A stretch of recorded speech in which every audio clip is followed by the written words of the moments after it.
Hey, just a guy here. Today, we're going to have a little fun with Thanksgiving. I'm going to show you how to make my personal favorite side dish. But before I do, I want you to drop a comment down below. Let me know what your favorite side dish is. I'm going to do homemade stuffing today. My personal favorite. I've been making it for years. There's many, many ways to do it. I'm going to show you how I do it. Stick around. All right, the first thing you want to do is get your celery out, chop it up into fine pieces, and then turn your skillet onto 300 heat and start browning your celery.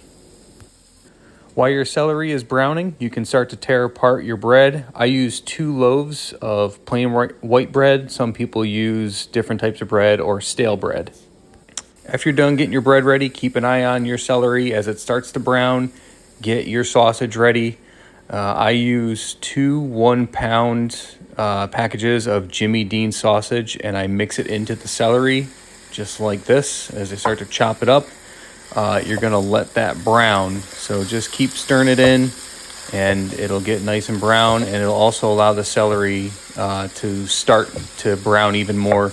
You may have to adjust your temperature a little bit, either up or down, depending on how your celery and your sausage is looking. So don't be afraid to turn the temperature down a little bit if it's starting to get too done, or turn it up if it's not getting done quick enough.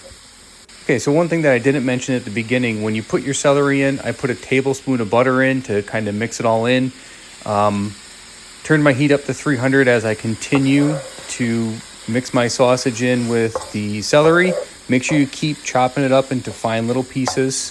And when the celery and the stuffing are nice and brown, you're ready to continue.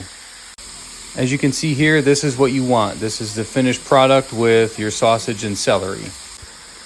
Next, we're going to get our bowl of bread. Again, this could be different types of bread. This could be, some people leave it out to make it stale. Some use croutons. That is completely up to you. I just use plain white bread. Dump it in. You're going to want to turn your temperature down now.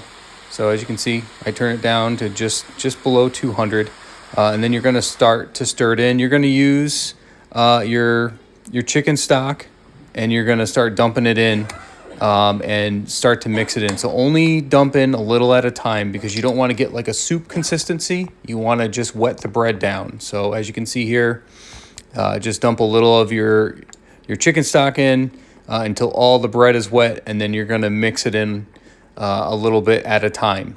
So I usually dump the first one out all the way, and then the second one I use as needed. So if it looks a little dry, I add a little more and continue to mix it up. So there we go.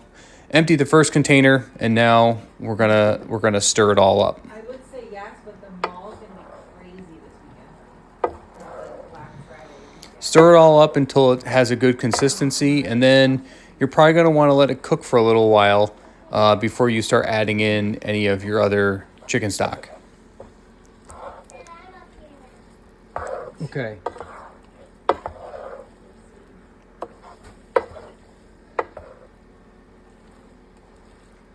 Again, one thing to note while you're doing this, keep an eye on your temperature. Keep your temperature at a lower setting so you don't burn anything. So you can keep that second container of chicken stock ready. So when you come back to check on your stuffing, if you need a little bit more, you have it right there.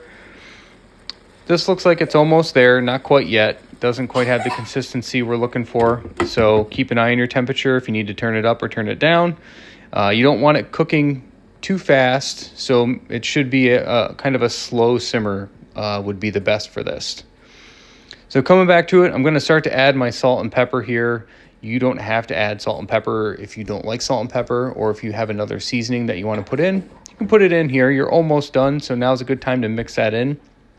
Something else to add, if you wanted to put carrots in, some people do diced up carrots along with celery. You can cook that along with your celery when you dump the celery in, so they're both soft in with your stuffing. And then add in anything else you want. So some people put raisins in. Whatever your preference is, you can add them in. I wouldn't add the raisins in until later, but your carrots I would put in with your celery. So I'm mixing everything together. Make sure you get your seasonings all mixed in nice. We can see it's kind of getting that paste look. This is perfect. I usually cook this the night before. You're going to put it in the oven for about 35 minutes. and then it's gonna come out looking beautiful. I'm gonna show you here in a moment. So cook it the night before, put it in an aluminum pan, put it in the oven for about 35 minutes at about 400. Keep checking it and it'll be perfect.